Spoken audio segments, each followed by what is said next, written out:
Today, Project Cheep Cherokee returns, and it's the first time we've ever done a four-wheel drive chassis dyno test. Then we'll get started on a budget-minded bore and stroke of our Jeep's 4-liter straight six. It's all today here on Trucks.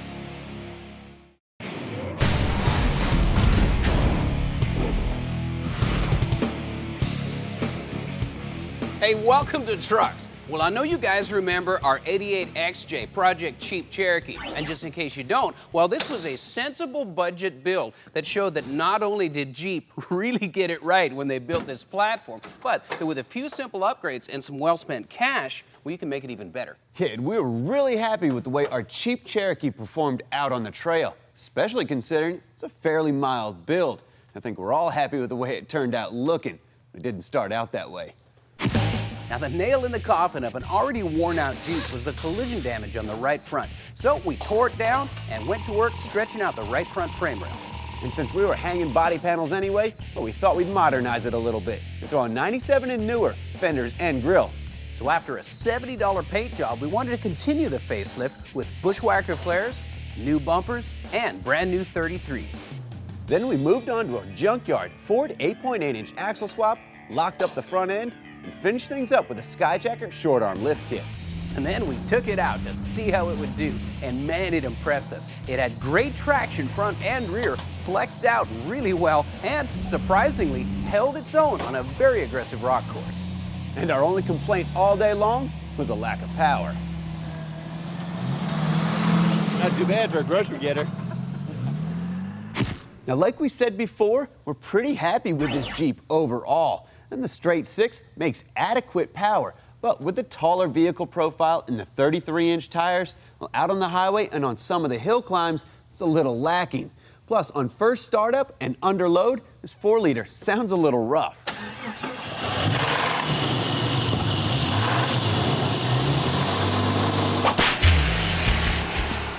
So we went over to the horsepower shop to get some baseline numbers, but our first run left us scratching our heads. I don't even know. We couldn't believe it, but our second run numbers were even lower, and that just left us with more questions. Is that in 2 or 4? And two-wheel drive. Since our Dynojet has the capability of measuring power, or lack thereof, at all 4 wheels, well, we thought we'd give that a try.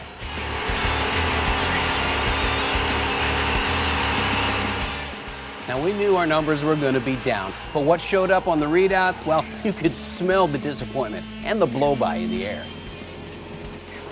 Well, 58, 80, 47.9. Yeah.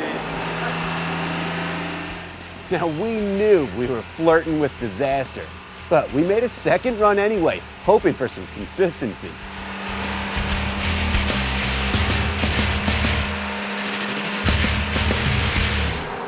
It is real tired. Yeah, it's really tired. 35.3 rear or 4-wheel horsepower. Jeez. Yeah, it topped out about 4,000. Got to 4,150 last time, so yeah, it's time for a rebuild and a freshening up. Now, as you can see by the 3 dyno runs we've got pulled up on the screen, our suspicion of engine problems, well, they're confirmed by the numbers. On the first run, we started out making only 65 horsepower and about 98 foot-pounds of torque. Pretty low. And we ended up with about 53 horsepower and 78 foot-pounds of torque, and the power was falling off progressively with each run. When we switched into 4-wheel drive, it got even worse. Now, we were hoping to get a percentage of power lost when we switched to 4-wheel drive, but with the 4-liter pinned at wide open throttle, well, this thing barely wheezed its way to 4,200 RPM. On the first run, we got 48 horsepower and only 82 foot-pounds of torque. The second run, we bottomed out at 35 horsepower and a miserable 62 foot-pounds of torque. This 4-liter is in serious need of some help, so we threw in the towel.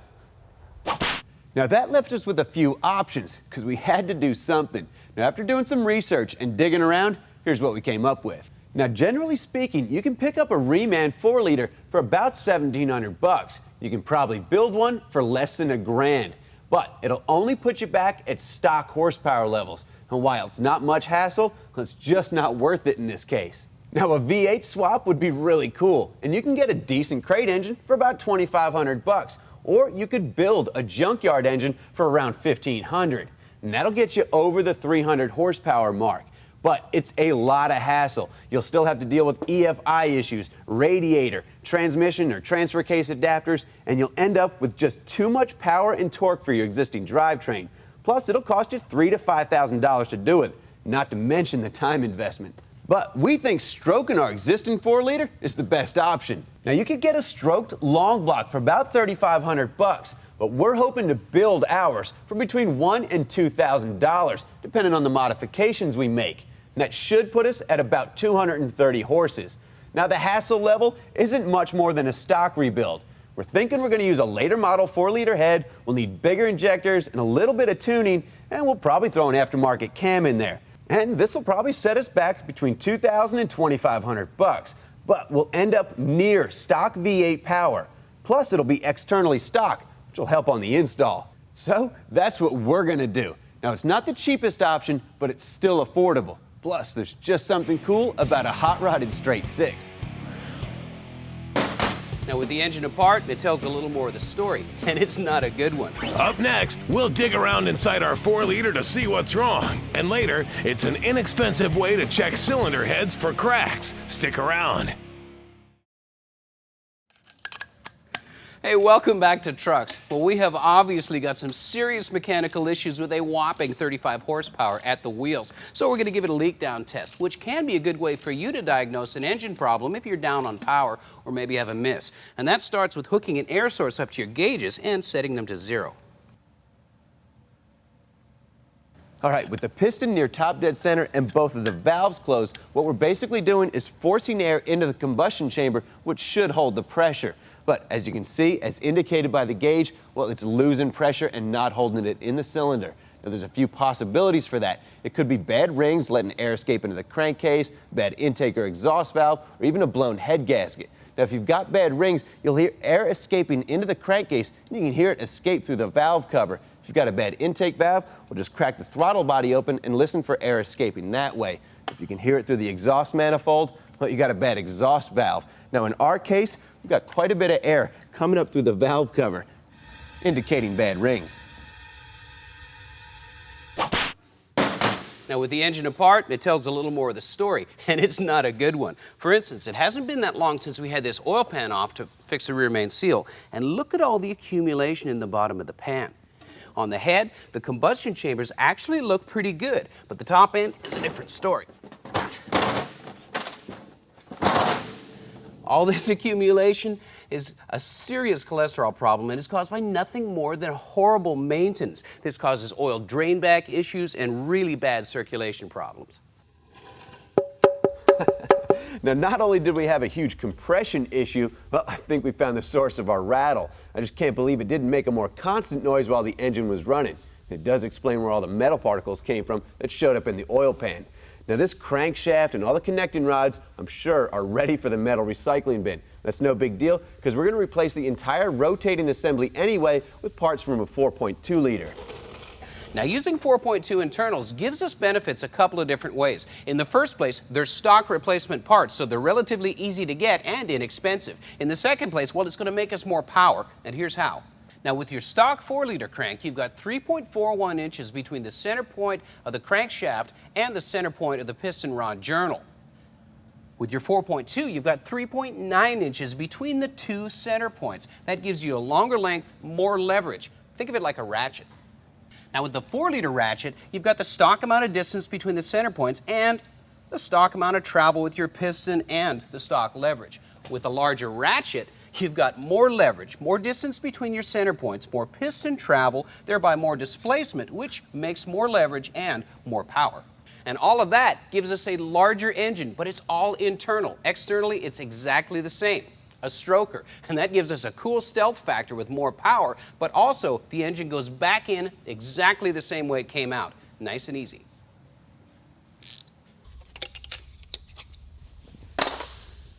Let's see what we got here. Oh my goodness. Looks like a record. I think we were about one dyno pull away from showing those rods to the outside world. And take a look at the bearing. It is completely trashed. But if you look a little closer at the center of the bearing where it lines up with the oil circulation hole, I don't know if it was a lack of lubrication or trash that got pumped through, but it completely wiped out that bearing.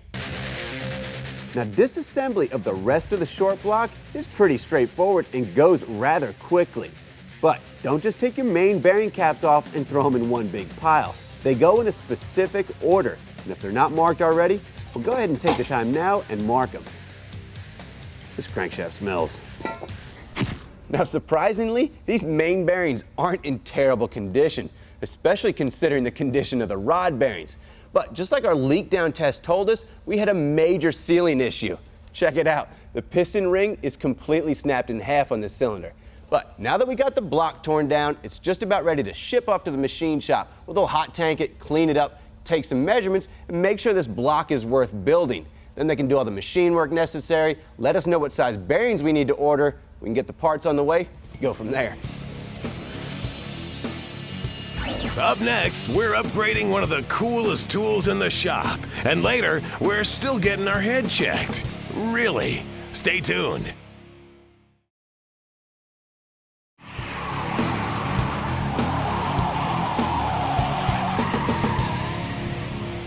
Hey, welcome back to Trucks. Well, we're taking a little break from what we're doing today so that we can go to school. We've had a lot of great feedback from you guys about our Torchmate CNC plasma cutting table. And although we've done some pretty advanced projects with this piece of gear, we have barely scratched the surface as to what it's truly capable of. So Bill and Jack from Torchmate have come down to give me, Tommy, and Ryan a little bit of in-house training. And lucky for us, they also bought a couple of upgrades with them, like a replacement plasma cutter and this new plate marker attachment. Now, this Thermodynamics A120 True Series plasma cutter will give us the ability to cut thicker material while taking up less space. Plus, it's fully automated to better interface with our Torchmate. Now, this plate marker is basically a computer-controlled engraver. It'll give us the ability to label things like switch panels or engrave things like a logo or a part number into a bracket. This engraver works on almost any type of metal. And as you can see, it's very precise. It's a carbide tip that comes down to the plate and sits there and oscillates as the table moves, similar to a tattoo needle or like a jackhammer bit.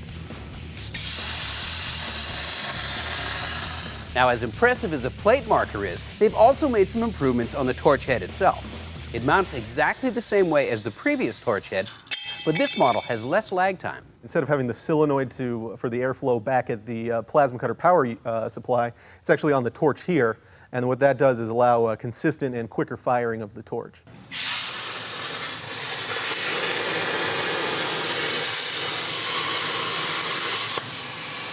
That's just cool. Well, what are some of the improvements that Thermodynamics has made with the new A120 cutter? They've made them smaller, more powerful. You get better cuts, longer consumable life, less dross to clean up. Speaking of consumable life, what if you get a worn out tip and you get a misfire? What happens then?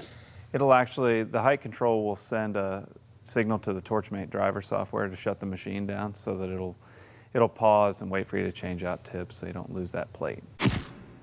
Jack showed us that with the Torchmate CAD software and a little bit of practice, you can cut out just about anything you need. Now, you don't have to be a CAD expert to run the Torchmate. If you prefer to just use a pen and paper to draw out your parts, well, that's an option too. And that's as simple as loading the image into a flatbed scanner, which imports it into the Torchmate software.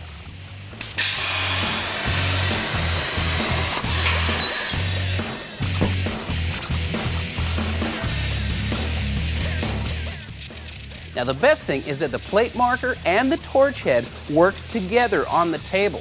And that's going to save you a lot of time while you're cranking out cool custom parts, like our new Trucks tag.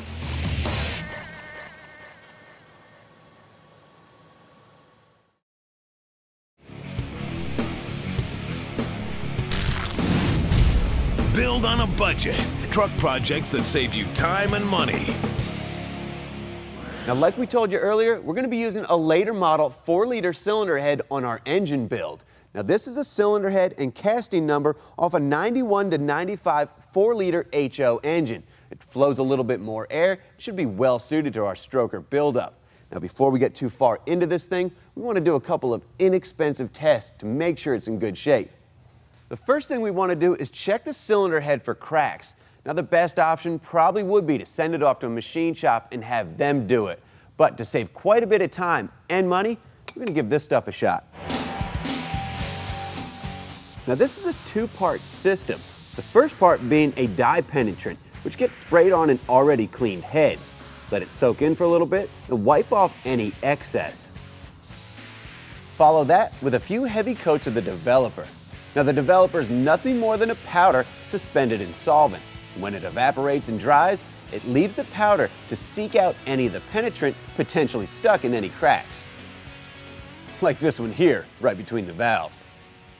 All right, well now that we know this stuff definitely works, let's give it a shot on our cylinder head.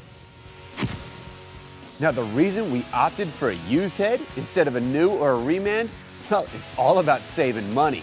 And doing it this way, we saved at least $200 or $300. And believe it or not, we picked up this cylinder head at a pull-it-yourself junkyard for less than $50. Now we see some seepage of the penetrant from around the valves, but no cracks are jumping out at us, so we're in good shape. Plus, these 4-liter cylinder heads have a track record of being pretty reliable. All right, now all we need to do is a quick cleanup so we can check the cylinder head surface for flatness. Now using a machinist straight edge and a 3/1000 feeler gauge, we can check for any cylinder head warpage. All right, as you can see, our feeler gauge fits under the straight edge in a couple of spots. Now to be thorough, you need to check both sides of the chamber, down the center, crisscross, and perpendicular. Now 3/1000 isn't too bad, but we got parts going to the machine shop anyway, so we'll send our new head as well and have it resurfaced. Now, you guys have seen us use all kinds of Royal Purple products in tons of trucks project vehicles over the years. Now, check it out. They've even got their own oil filters.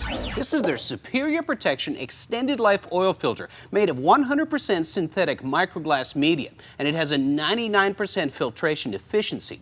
Its high capacity allows for extended oil change intervals so you can get the most out of your Royal Purple engine oil. An internal anti-drain back valve prevents dry starts, even under extreme conditions, and this filter is fully compatible with all synthetic and conventional motor oils. And Royal Purple says that if you stay with your manufacturer's recommended oil change intervals, all your warranties stay intact.